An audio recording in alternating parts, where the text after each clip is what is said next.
After studying the DNA of cannabis plants down to their smallest molecules, Sean Miles has come to a troubling conclusion about how different strains are marketed to Canadians. There's not much difference. For example, products whose dominant strain is advertised as either sativa or indica, each strain supposedly producing a different psychoactive effect. It is frequently the case that something that is labeled sativa is still more closely related chemically to something that's labeled as indica than it is to anything else that's labeled sativa, right? Which means that overall, it's a poor predictor of anything and not very useful. Miles says for some cannabis consumers, it's a big deal. People who are consuming cannabis as medicine are going in and relying on these labels of indica and sativa as a kind of proxy for the medicinal content of that plant.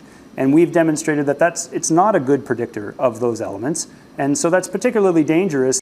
So why, after 3 years of sales licensed by the federal government, would legal cannabis still be mislabeled?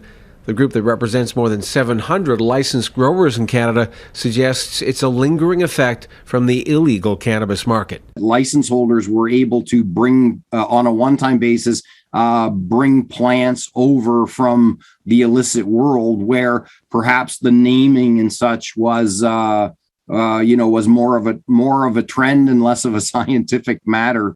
The Cannabis Council insists products are tested rigorously before they go to market, but it admits inaccurate labeling of different strains is still a problem.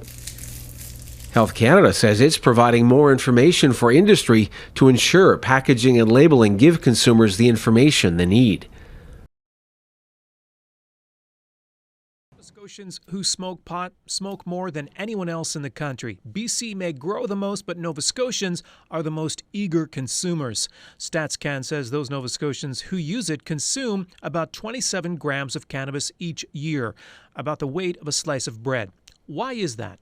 I think people here are more relaxed and they're more open to certain ideas. Dispensaries are popping up all around the city, so it's more accessible. For people who are responsible and want to use responsibly. What do you think it is about people in this province that we're more likely to smoke more marijuana? I'm not really sure, to be honest with you. Yeah, who knows? I don't know. Not me. I think I'm like the only person in my friend group who doesn't smoke dope, so I would agree they do.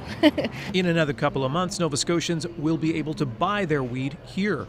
The province announced in January it will stock cannabis on the shelves of 9 NSLC stores from Cape Breton to Yarmouth.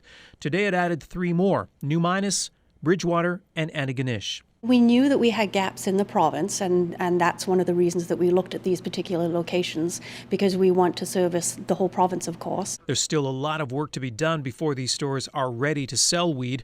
85 NSLC staffers will get a few days training on what cannabis is and how to sell it. NSLC says it's waiting on a firm legalization date before it starts its training. And renovations like this are underway now to keep the booze and the pot separate.